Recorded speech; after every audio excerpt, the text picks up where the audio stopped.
Welcome back, and in today's video I'll be showing you how to perform a fit test with the Redmi Buds 5.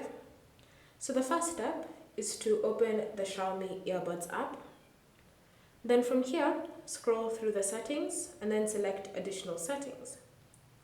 Next, you should see the option Ear Tip Fit Test. Tap on it. Then from here, select Next to continue. Next, you need to place both earphones into your ears and then tap on Start. So wear your earphones,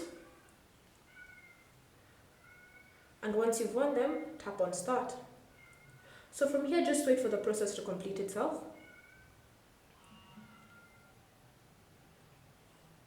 Then once it's completed, you should see your results. So as you can see, my right is saying good fit, but I need to adjust the left. So you can adjust it and then tap on Start Over and then wait for the test to be taken again.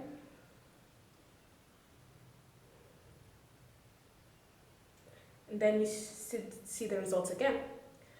So when you're done taking your test, tap on Done, and then you can go back to the main menu for your app. Thank you for watching. If you have any questions or comments, leave them down below and we'll get back to you.